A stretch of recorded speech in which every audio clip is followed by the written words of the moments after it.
Midnight Ramen is a minimally edited, live recorded podcast that takes place at midnight.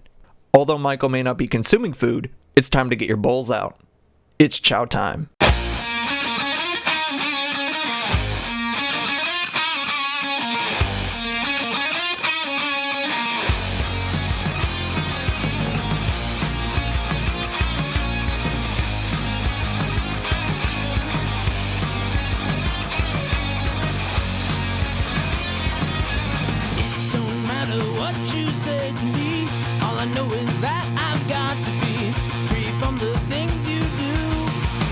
Welcome back to you. Break stride, sailing me. Free falling, choose my enemy. Free from the things you say. It will all come back someday. Good evening, gamers and other folks alike. What is going on? It is midnight here once again, and you are listening to Midnight Ramen with me, Michael. I hope y'all are doing okay tonight. It's Thanksgiving. If you're up at this time, then that means you're probably eating late, or you're just up. I don't know what's going on with you. I don't know your story. But we'll talk. If you're here, you're already here. If you're here, you're here. But before we get into things, if you want to watch these episodes live, you can go to twitch.tv/meltalurk original, all one word. I'm going to adjust my microphone a little bit.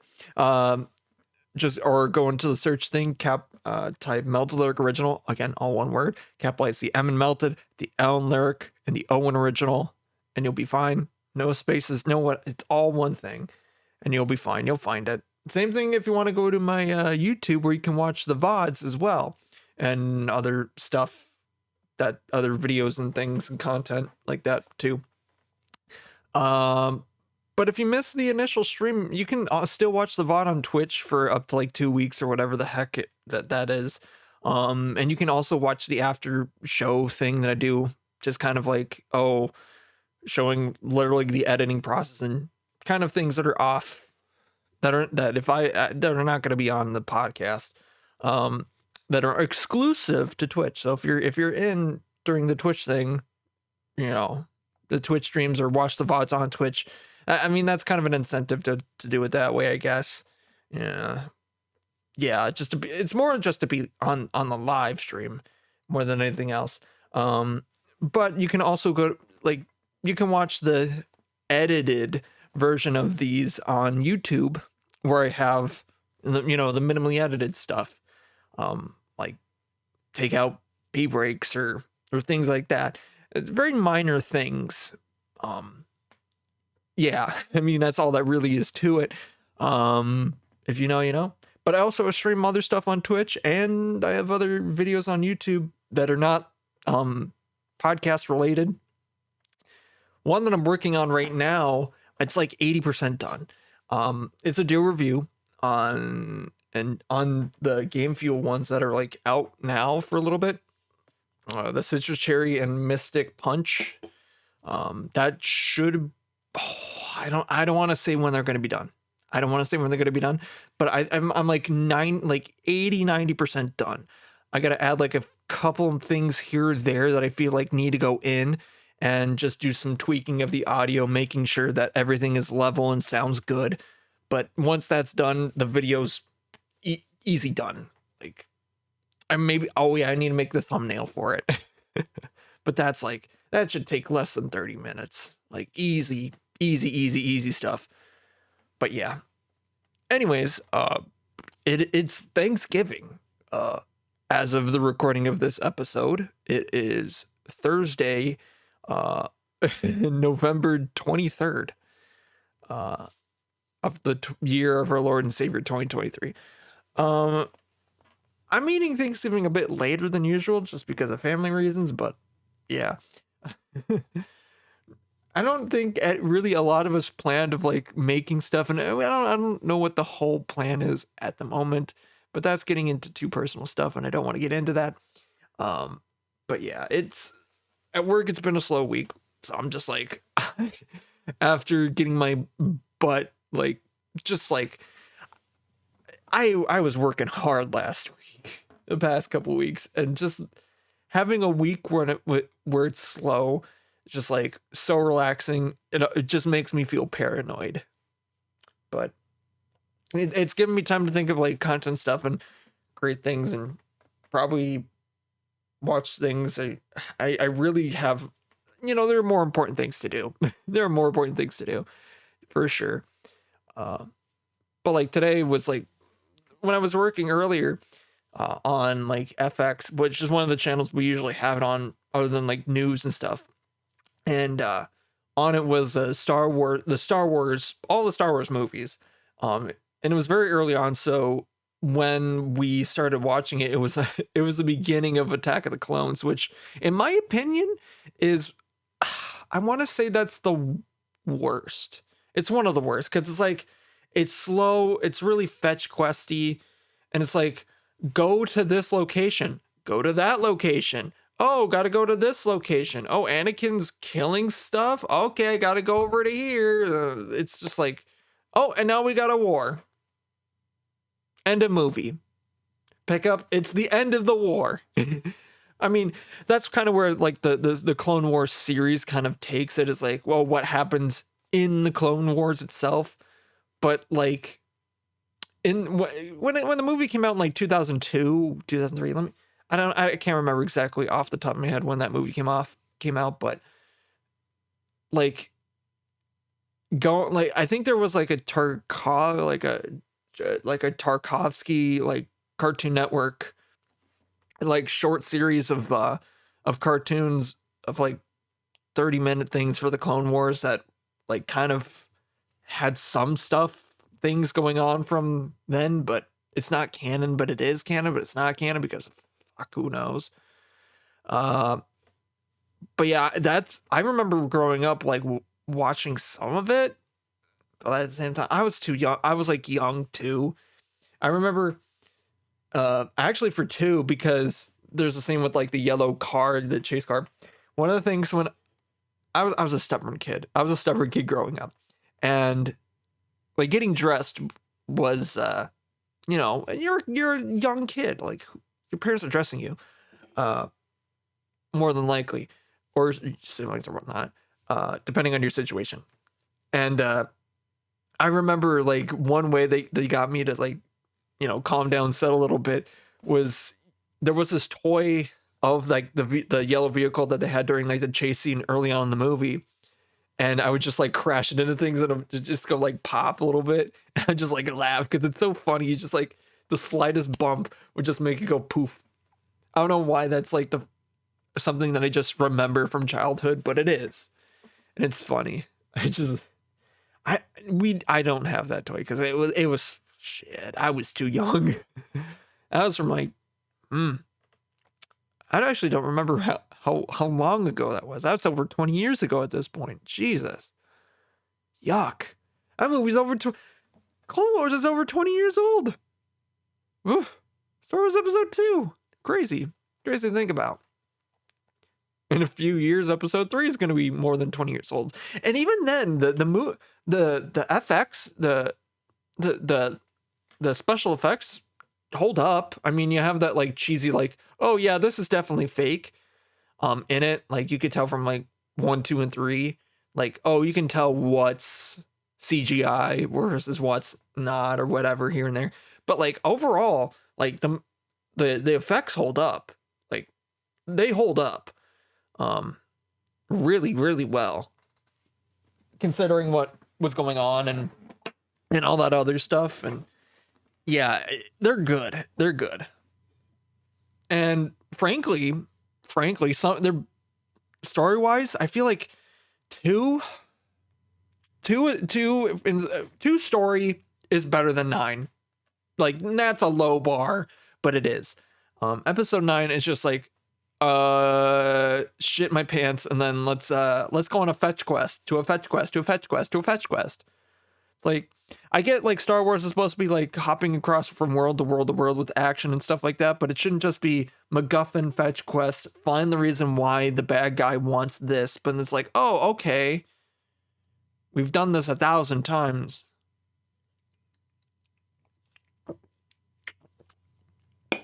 Whereas like episode 3, which I think is definitely one of the better ones, because although I feel like there's like the prequel trilogy has a lot of cheesy dialogue, and I don't know when, but I feel like that's when maybe George Lucas came up with the concept of jizz, or the idea of jizz, the jazz band music that was playing in so I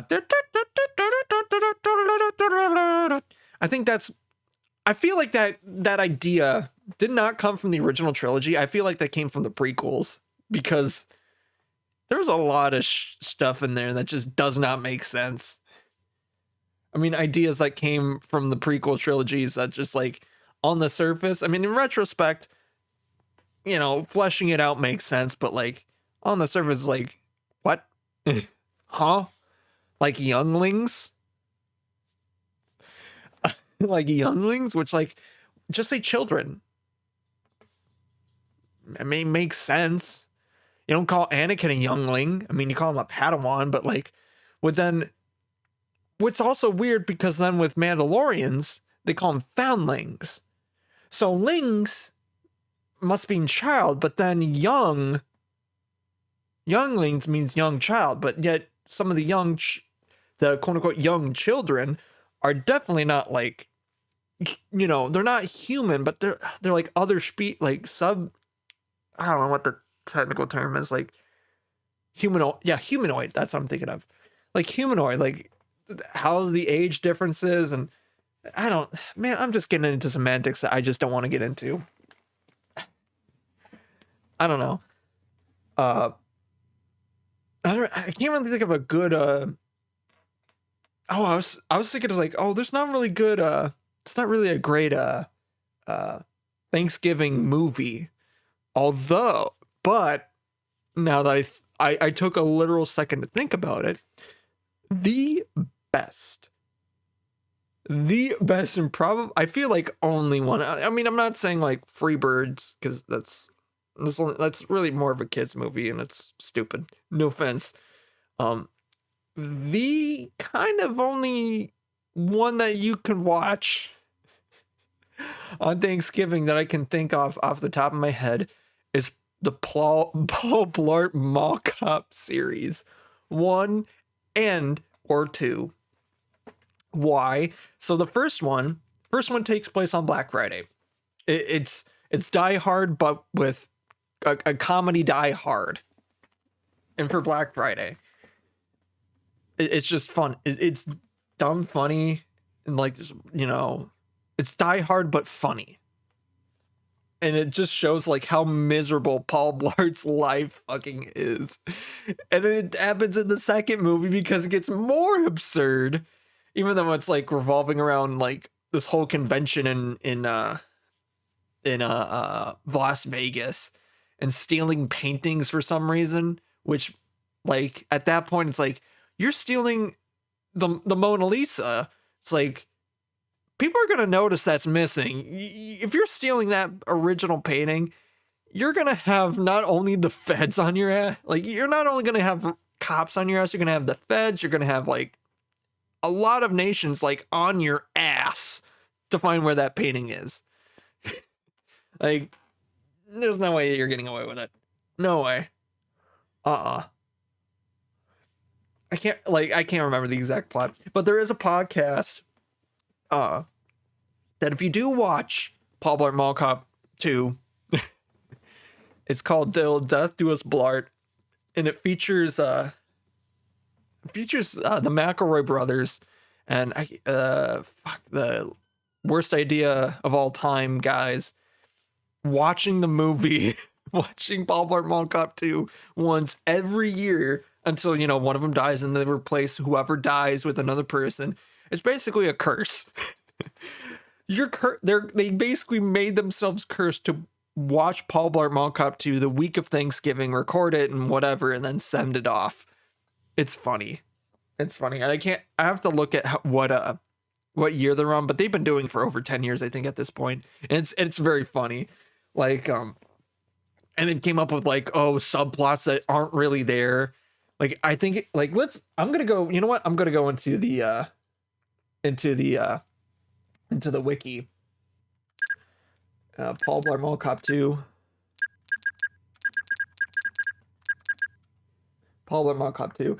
Like, if I go into the wiki, there's probably a part about the Shadow Man. There has to be a part about the Shadow Man. Why? Don't ask. It's a gag. Filming, box office, critical response. There has to be possible sequel. Nope. Nope. This is bad shaming humor. Yep. I need to play. I think they might have cleared it off. Oh, yep. Yep. Here it is. Legacy in 2015. So it's almost 10 years old. Almost. So this will be the 8th year. So the Guy Montgomery and Tim Blatt, worst idea of all time guys, and then the McElroy brothers are just doing every Thanksgiving. So there's probably one out right now, or gonna be one today. So yeah, I'm trying to find where. I feel like there has to be a reference to it. Nope, it's not gonna be in there because they probably took it out. But for a time they had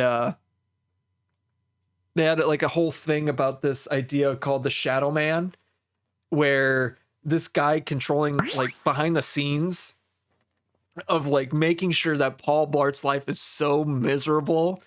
Like, I'm like, it doesn't matter if I fucking spoil it. So his wife, so the actress that plays like his love interest in the first movie is not there. So the way that they like write her out is like saying like a week after they got married, she got seriously ill because of how bad he smelled or something like that. And so she divorced him. And then his mom dies by getting hit by a milk truck. So it's like, and then his daughter is going off to college. And that's like the whole, like a huge thing in the movie is that his daughter is going off to college. And he's like, fuck, she's the only person I have left. I got to make sure that I still have her in my life because if I lose her, I have no one.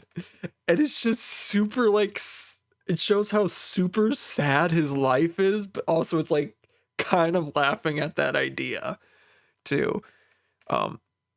Which I feel like in a way, I don't like, I feel like it's mocking Kevin James, but at the same time, it isn't mocking Kevin James. It's just like mocking this character, this sad character who somehow pulls a hat out of his ass at any point, is able to make himself look a complete dipshit, but also stop this incredibly planned bank heist by making the bad guys get so cocky that they fuck up. It's so funny. I don't know why. Yeah. But speaking of Kevin James, he's been the memes of Kevin James have been like just like always there now. I feel like this year for sure, because like you have the King of like promo pictures for the King of Queens just circulating around of like him just like going like just like being humble and stuff like that, just like in different poses. But it's real funny. I love those. It's like the face I give my girlfriend when I take a big shit in the toilet and show her, just like she's like, look at that.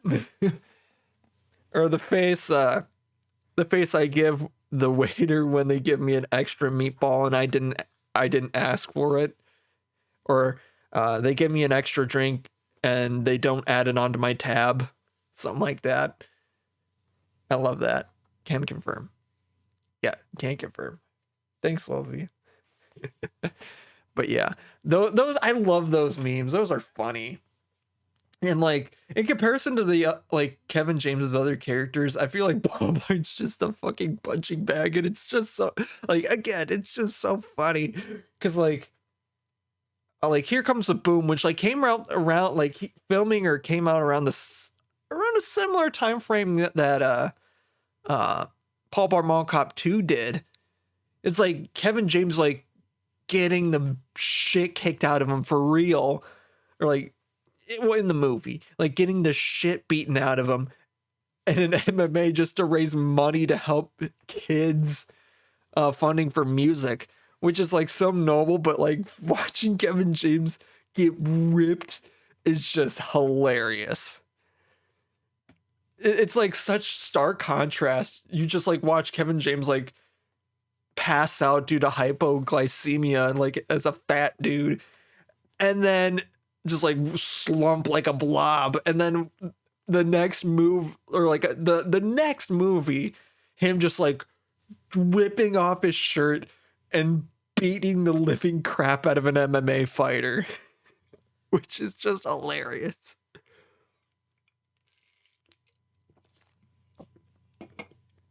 Beating the holy snot out of MMA fighters, Kevin James is.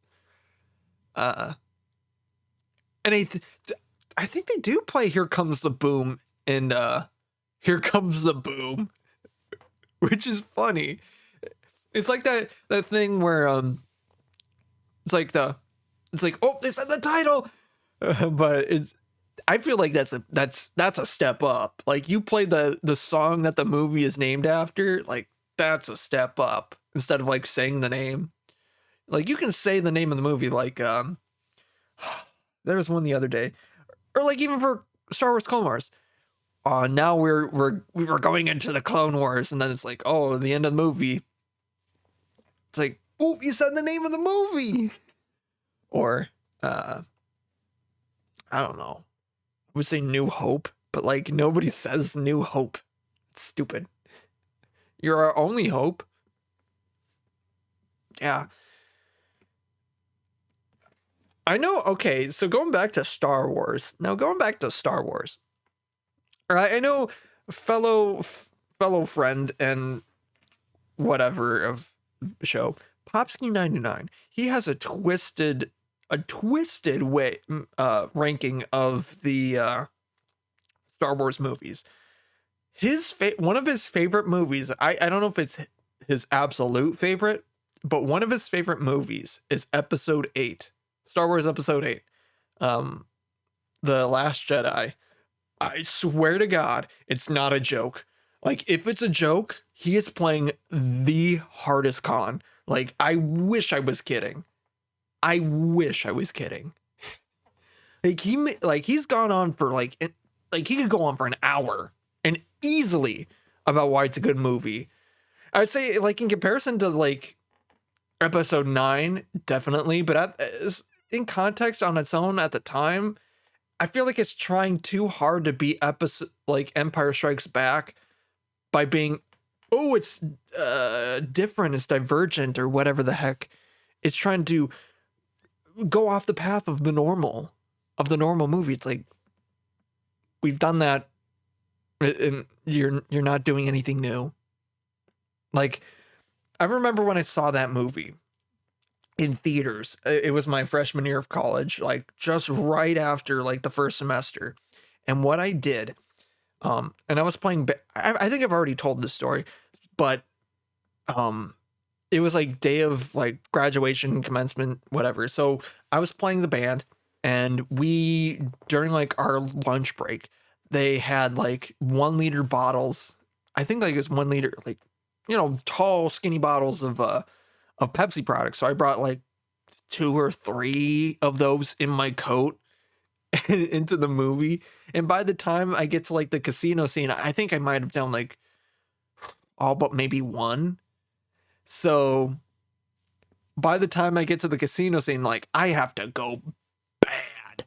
And that's the only time I had to go during the whole movie. I'm like, I'm holding it in at this point. I'm just like, I gotta go.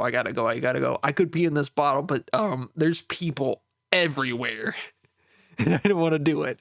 So I basically sprinted out of the movie theater, and I'm glad I went at that scene, because nothing of significance happened during it, because it's the casino scene, or Casino Planet, where Finn and whatever her name is, I don't know, Finn and Rose just like dick around and try to find a guy who's a mole, but he is a mole. It's Guillermo del Toro. Oh, Benicio del Toro, I think, is the actor. They find like, oh, the mole that'll get into the system or heck whatever. But then he's a mole for the First Order. It's not a great movie. It's like you can see the like he is with the First Order like clear as day. Like if you saw it, it's like this guy's evil. Like, don't trust him. Like, clearly he's not trying to help you. Like, it's not that it's not that hard to figure that out. Like, come on. But no, like, I'm glad when I pissed during that scene because I missed nothing. But then I think like at the end of the movie with and obviously this is spoilers, but this movie's been out for what, 6 years, 6 years, almost 6 years at this point, I think. Yuck. 4? Well, no, 4. Yeah, 6, almost 6 years at this point. Holy moly. Like, that's great. Oh my God, I just thought about that. That's almost 6 years? Ugh. My hair's doing weird shit too. But at the end of the movie, after like Luke dies and Rey leaves, I think people like, I'm gonna go to like different shots of like new potential like Force users. It goes to like a scene back on the casino planet where this kid just like kind of moves a broom with the Force and moves it up slightly. I don't like, you barely notice it, and if you watch it again, you'll see it, but like you see like a thing move just slightly. It's like, oh, Force sensitive. Oh, there's new Force users out there. It's like, cool. Hope this doesn't get written out in the next movie. And then it is. This has any significance in the next movie, and it doesn't. And Palpatine's just back. No explanation. Palpatine's just back. Yeah, we have no villain. Oops. And Rey's trying to decide if she's good or bad. Oops. It's almost as if this is basically trying to pull episode 6 again. Oops. Oh well. Oops. And instead of choosing the good side like Luke did, Rey just chooses the middle ground. Oh well. And then a kiss that nobody really wanted. A kiss that nobody wanted. Just out of left field. Even though everyone was trying to... I feel like in like episodes 7 and 8, I feel like a lot of people were trying to ship Rey and Finn and Rey together. But then Rose was in 8, but she really didn't do a whole lot. And then just basically... And Finn was going to sacrifice himself, but like... It would have had a lot more weight in the trilogy. Or in the trilogy, I feel like there would have been a lot more weight. And then Rose like, no, we need to keep those who are important to us alive. It's like, you just killed a lot of people here, bitch. You just destroyed any chances of this base from being safe. You just probably killed a lot of people there by just sidewinding Finn's car, and he could have jumped out easily, but yet you had to intervene. Are you stupid? Are you stupid? Are you silly? Are you... I can't remember what the other one. I can't remember what that meme was. But yeah, I don't get it. I don't get how Popsky 99 likes episode 8 is like over all the other movies, but to each their own. I won't fight him on that. But yeah, it's definitely better than episode 2 in my opinion. It's just, I feel episode 2 is just slow, and then there's like action, but like too much action. I don't know. It's weird. It's like sand. It's rough, coarse, irritating, and it gets everywhere. Just like episode 2. A line from episode 2, that's literally in episode 2. I'm like, oh, there it is. But yeah. Well, let's get into some packs. You got our D4. We're gonna do that thing that I usually do until I get the same number twice. Probably not gonna do 1 because I'm a dumbass. So 2. I'm opening 2 packs. You know what? I feel like because it's a holiday, I'm gonna open 3. This is probably gonna be the one I'll save. That'll be the one I'll save. Let's do that one. Let's do this. Yeah, I like this order. Let's do this order. All right. Ooh. I've opened a box of Ixalan just recently on my streams. I don't know if I really gotten a whole lot of good stuff on it, but like it's a fun set to open. Definitely. I haven't like there's Jurassic Park cards in this, but I don't know where they are. There's a lot of stuff that they're introducing into Magic that just doesn't like it's oversaturating the set booster packs. It's nuts. But anyways, let's get on to the actual cards. So Vanguard of the Rose, Bitter Triumph, Colonized by in Blood, Glorifier of Suffering, Walk with the Ancestors, In the Presence of Ages, Distant Echo, Hidden Necropolis. Ooh, what is this guy? Arachdos Crackler for the from the vault. I actually probably have this deck. Yeah, I have this deck. Unleash. Maybe I do, maybe I don't. I don't know. This is a good one drop. The foil is a Quicksand Whirlpool. Hard to see that. The rare Warden of the Inner Sky. Behind that, we got I don't even know what that was. Doesn't matter. Kind of poopy. Kind of poopy pack. Kind of poopy pack. Pack the poopy. Pack a poopy. Oh, is this the Blue God? What is this? What is this art card? Oh yeah, it is the snake. Yeah, the blue one. Yeah. I don't know if that I don't know what that is. It's probably a pack 2. We got a Gargantuan Leech, Defossilize, a Dinosaur, Atali's Favor, Watley's for Final Strike, Fantastical Offering, Makeshift of Spider, Child of the Volcano, Hidden Volcano. Ooh, we got a guest slot. We got a Pitless Plunderer. Oh, actually, that's a good card. Holy shit, that's a good card. Whenever another creature you control dies, create a treasure token. That's actually really good. That's a good card. I think I know what I'm going to do with that. I have an idea. That's a good card. The foil, we got Vito's Inquisitor. And then behind that, ooh, this is a nice card. Sacrifice another creature or artifact, draw a card, activate only as a sorcery. Not bad, not bad. And then I can't remember what this does on the back. You may cast a creature spell from your graveyard this turn. If you do, it enters the battle. Oh, okay, it doesn't matter. It's But the Pitless Plunderer, if I remember right, actually is a decent card. And I like the art on this. It's like a guest slot.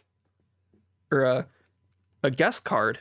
Special guest, which is one of the there's like cards that are like Jurassic Park, quote unquote, which are like kind of special but also kind of not special, but they're like last year they had like Transformers, which is a Universes Beyond, but it also isn't because it's I don't know. Pack 3 anyway. I'll open it. But yeah, you got that, and then you have a special guest which can happen randomly. Look at the Pitless Plunderer, which can happen in any slot because, like, I guess I don't know how those work. We got a merfolk just doing a wave with some crocodiles, I think. It's like, that's a big old wave. Ooh. Chupacabra Echo. We got a motherfucking Abyssal Gore Stalker. Wailing Pirates. Shipwreck Sentry. Echo.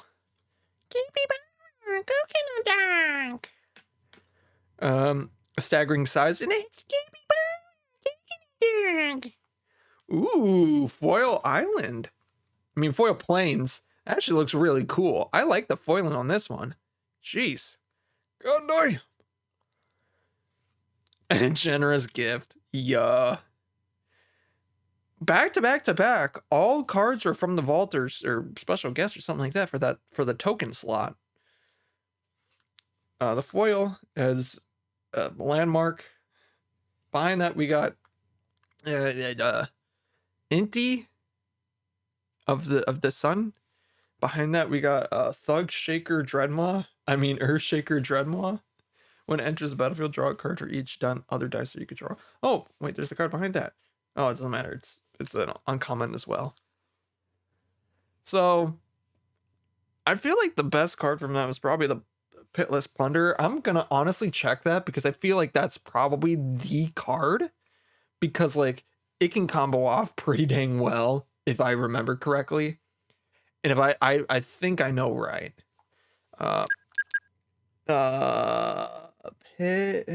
Pitiless Plunderer. Yeah, $8. $8. That's yep, $9 card right there. And it's a good card because it combos quite heavily.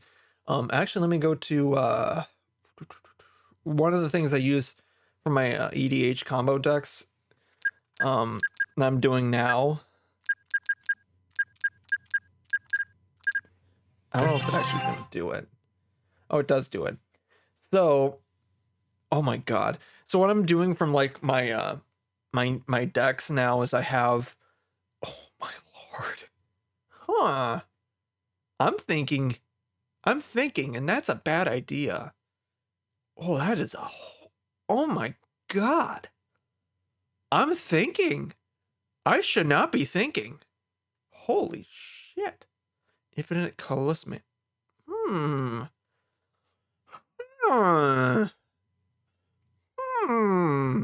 I'm thinking that's not good. Oh, excuse me. I'm thinking. So one thing I've been doing quite more recently is going on to Commander Spellbook for my decks and adding infinite combos into my decks because my play group has been, not to say that my play group has been tough. I want to make my deck stronger with funny combos that just, yeah, maybe they might go infinite, maybe not, but like if they work, it's busted and it's funny. And make it so like it's hard to see it coming. So yeah.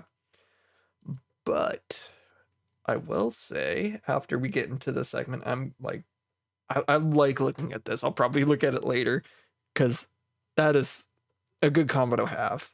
Good combo to have. And the less cards that you need to make it happen, the better. Magic the Gathering. Obviously, you want less cards for your combos to go off, and the easier the better. Actually, what is this one? Sorry, I'm trying to look at. Interesting. Yeah. So, anyways, as I was looking at magic stuff. Sorry, I like Magic the Gathering. I do. If I can get an infinite. Ooh. I can think of combos that I could do with it. I'm thinking way too hard. I'm looking at Magic stuff. I have decks that I need to finish. And like speaking of Magic the Gathering stuff, and I've already said this on like a different stream and other stuff. Like I've already got I got like of like this Ixalan set, there are like typically for recent sets or whatever, they release commander decks that are like tribal or something, or do something about with the set. And this one they have 4, and they're actually all pretty decent. They're all tribal or now typal or kindred, whatever the freaking term is now. Like, I'm not trusting Wizard of the Coast when it comes to naming things, because they've gotten into a lot of controversies in the past, even in the past year of naming stuff and making stories and things. So I'm not gonna trust them when it comes to that sort of thing, and just go with the people and what they say. Honestly. But I'm not gonna say kindred. Sorry. No way I'm gonna say kin. I'm not gonna say merfolk kin. That just sounds stupid. I'm not a furry. But I got the merfolk deck, I got the pirate deck, and I have the dino deck, which everyone wants. Like, everyone wants that dinosaur deck because it's good. It's really good. But in the when I got mine in the packaging, inside everything is correct except for the little pamphlet that explains the deck and the deck itself. I got another merfolk deck, and I'm just like, no. But yeah, I gotta send that off. I think with there's like a form that Wizards can like replace that stuff, but I don't know if I'm gonna, or if I can, or I don't know.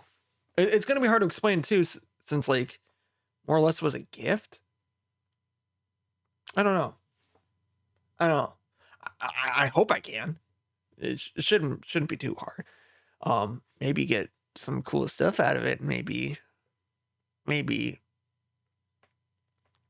But also they take a very freaking long time. Like, I got a secret lair a while back, and now finally today, or like just recently, I can't remember when, it like show up on my feed that like, oh yeah, you're gonna get your cards eventually or soon, but we still haven't like made the label, we haven't shipped them off yet, but should be hopefully soon.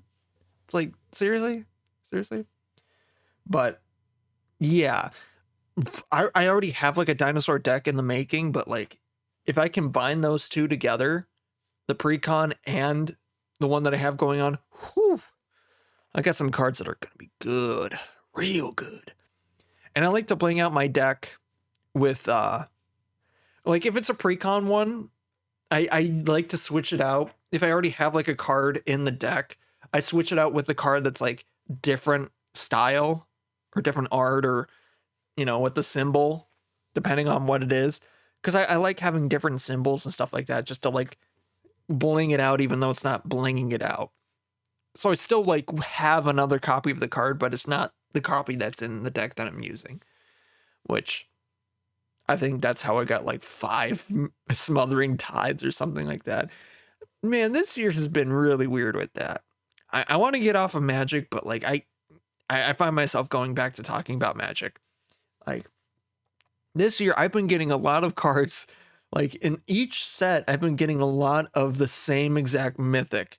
I don't know if for this set I don't think I can really say that I've gotten a whole ton of one specific card, but I think the one that I've gotten the most of, and it's like I've gotten like 2 of each of I'd say Bone Horde Dinosaur, which is like the top non-special art, whatever, decked out version card.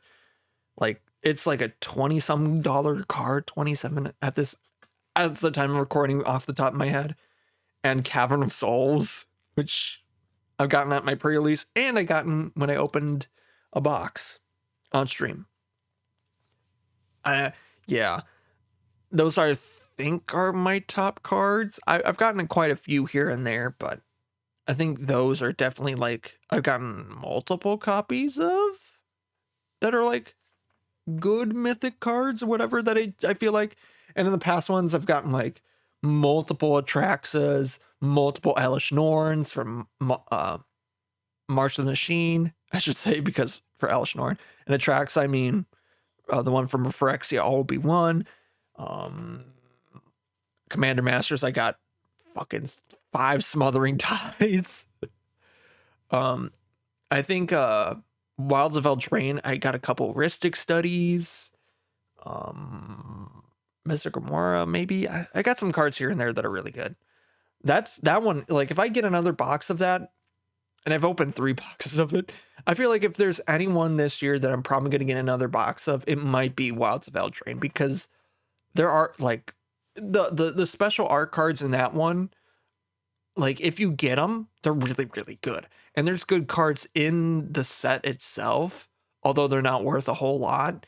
But there are cards, like, again, like Smothering Tithe, that are like, oh, even like, again, like Smothering Tithe, Ristic Study, that are like, oh, they got this, oh, fancy art that's like really, really expensive. Oh, Doubling Season, that's a $30 card. Parallel Lives, that's in there for some reason. Yeah, there's a lot of like staple cards in Commander and other formats that are printed in that set and are kind of more or less standard legal, which is busted. The state of standard at this point is just nuts. The One Ring is taking control of every format, and there's no way of stopping it. Apparently, I've never played against the One Ring, and I hope to God I never do. And if I do, I hope I have one. But I've never seen it in action at all. God, I hope I don't. But I should get off of talking about Magic the Gathering. It's Thanksgiving, for God's sakes. I haven't even talked about Thanksgiving stuff. I think I'm not really a huge turkey guy. I'm more of a ham dude. But I feel like Thanksgiving is definitely more of a day for turkey, obviously. Because doy. I think the one thing that I think a lot of people do or watch or whatever is watch the Macy's Thanksgiving Day Parade, which hopefully if I get up at a decent time, I'll be able to watch or see some of it on one of the channels. I can't remember what channel it is, but you got to get on a certain channel because it doesn't have all the ads and other stuff. They're just like, I want to shoot myself because it's taking forever.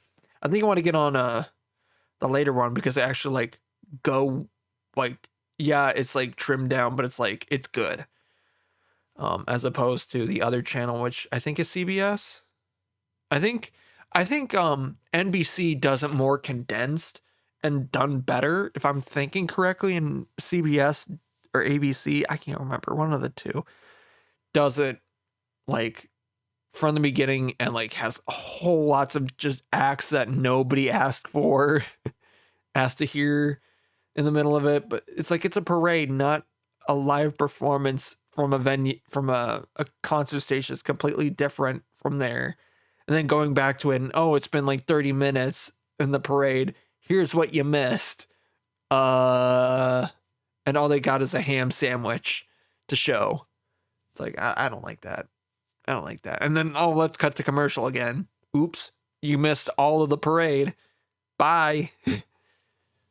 I feel like that's I think that's CBS or ABC. I can't remember. It's been a while. It's been a year or two since I've watched one. It's been a year or two, I think. Or a few. I don't know. It's been a while. It's been a while since I could hold my head up high. Is that Creed? Hold on. Oh, it's by Stained. Never mind. I thought it was by Creed. No, it's by Stained. I can't. It's been a long day. Yeah, I'm more of a ham dude when it comes to like Thanksgiving meal though, because I just prefer it. And turkey, I feel like I don't like turkey. I'll eat, but like I just like the texture of ham when I'm not a huge I'm not a huge eater either. So like I'll load up my plate, but like there's not a whole like variety and difference and other stuff like that. I mean, probably got mashed potatoes, bread, ham, like gravy, maybe corn or something else, but not a whole lot of, in comparison to like, oh, we got all this stuff, different variety of stuff, but then I'm only loaded with such and such stuff things, which is like in comparison not a whole lot. And like I'm gonna go for one plate, and then once dessert comes around, then or like pies and stuff like that, then that story kind of does change depending on the situation. But I remember years ago when my grandpa was still alive, I think we'd always go up to my uncle's, and my grandpa would always bring a Boston cream pie and something else. And oh man, we tried tearing through that. And you can only have one piece of that because it's just like what I don't know if he makes it or where he gets it from. It was just like it's so like rich. Like I can handle some rich stuff, but like it's so rich that it's like yeah, you can't handle anymore. It's like you can handle like maybe a small slice at most. Like hit me with a key lime or a pumpkin pie, I'll go ham. I'll go ham. I don't know if I'm more of a cake guy or a pie guy. I'm indifferent, but you get me on one of those, I'm gonna tear it up. I'm gonna tear it up. Yeah. The word of the day is welcome to Reading Rainbow. What am I doing? What am I doing? I think I'm starting to go a little nuts. Yeah. Yeah, I think I'm going a little nuts. Whew. But that citrus cherry hits hard. I won't spoil the video itself because I'm not gonna do it. It'll be out soon.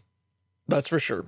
I will try to make sure that hopefully, as of the viewing or whatever of this podcast or whatever, that it comes out pretty soon after. Hopefully within the week. It should be within the week. But I'm not gonna make promises, but it should be in less than a week. Less than a week. Easy. Because I'm mostly done with it. Like I did a lot of work the other day on it just so it can get stuff on it, but I really do. Like I won't spoil my scoring or whatever, but like I really do like the citrus cherry because it brings me back to like the I used to drink it when Modern Warfare 3 came out. I remember like playing that game and trying getting a lot of Mountain Dew, game fuel, and getting those codes so I could use that to get double XP when I was, playing. And that's what I would do a lot of the time. And I think I got a lot of stuff off of it too. Like a lot of like XP off of it. And I didn't like max out my account, but it was fun. It's fun to do that.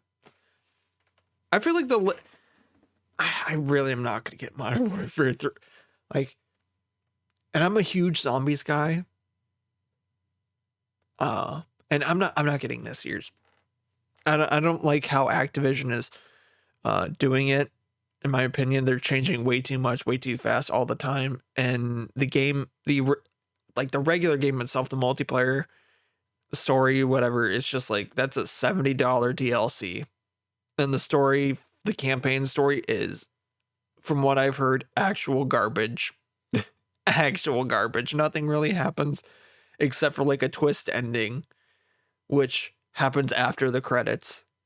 So nothing of any significance happens in the whole entire story. So that's cool. That's real cool. Even like Cold War, like that had like different ways that you could take it, and it had like a story that tried at least. And that came out during COVID, which is nuts. Absolutely buck wild. That movie came out during COVID. Or did it? Yeah. Wait, hold on, let me think. Yeah, it did. It did come out during COVID because wait, hold on. I'm thinking now. It came out in 2019, but wait, hold on. Now I'm thinking too hard. Wait, it did come out in 2020 because I remember it came out in 2020 and playing. Yeah, yep. It came out in 2020. Yeah, because I remember playing it on my ex's Xbox and leveling up on there, and then doing it all on PC, kind of from scratch. But I basically already. I don't know if the amount of. I don't know if my work got saved. I think it did. So like when I went on to PC, it just like kind of saved that progress. I don't know if it did or not. I don't remember. I think it might have. But that was like a long time ago, so I don't remember. Yeah. What I think my favorite. Yeah, I've already kind of said my favorite foods. I don't really. Yeah, I'm again like say I'm a ham guy. Like I get a couple like slices of ham and I'm good. Not like too thick, but yeah. But I feel like I'd be more more to turkey, but I don't know. I don't know. I feel like for birds, like chicken, turkey, and the sort, like if you're eating that, like if it's too dry, I feel like a lot of the times I can't eat it. If it's dry, just like the texture of it, just not like I'll eat it, but it's like I better have like a lot of like sauce or something with it, because like this is not gonna be a fun experience. Like, give me the barbecue sauce, because that's the only way that shit's going down. Like, yeah, maybe shredded, but like that thing ain't gonna be good. Ain't gonna taste good. Yeah. So I think that's probably why I'm more of a ham guy than I am a turkey guy. What other stuff is usually at the table? I mean, mashed potatoes, gravies. I can't think. I can't think anymore. Which I think is probably a sign that I should probably wrap it up. Which I think I probably should. Let me like not hurt myself. Let me not hurt myself while I'm getting ready to end the podcast. Well, you've been listening to Midnight Ramen. Wait, what? Hold on. Wait. I'm getting ahead of myself. So, if you want to watch these live, you can go to twitch.tv/MeltedLurkOriginal, all one word.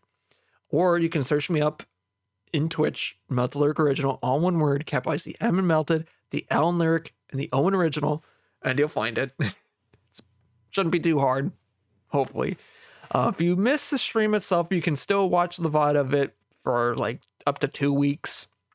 And you can also watch the after show that I do on here as well. It's just an insight to what, more of an insight to, or benefit to watching it live. You can listen to the after show and things that will not be on the podcast and go over things and just chat, just do live streaming stuff. Yeah. And, yeah.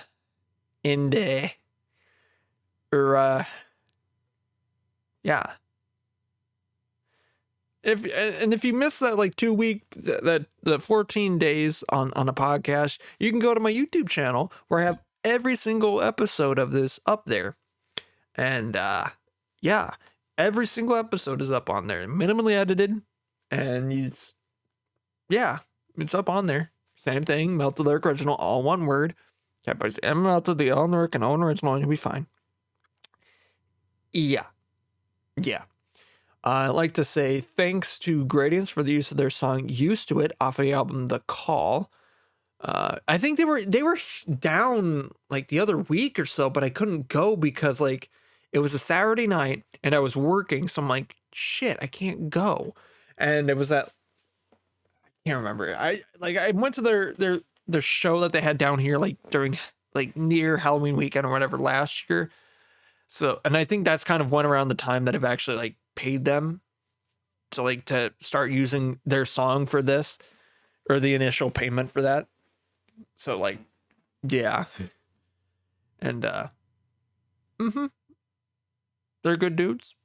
And I'm still gonna use that for this. And I don't think they care that I pay them, but like at the same time, I want to make sure that they do get paid, because like I want to make sure that I'm using their music. I want to make sure that they do, unless I'd like to say otherwise. But like I am gonna try to use like, and I tried.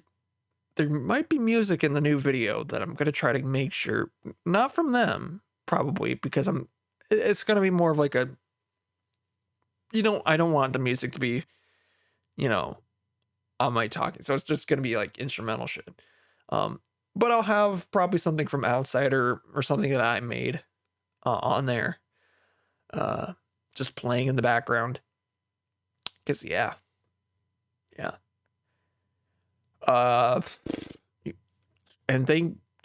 I'm already at 1:00. I'm just blanking on how the heck I'm supposed to do whatever I'm doing. And thank you for listening and watching and doing whatever you do. And yeah.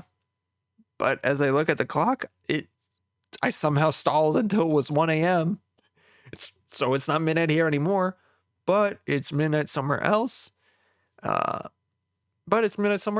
until it becomes midnight here once again, I will see you later. But until then, bye-bye.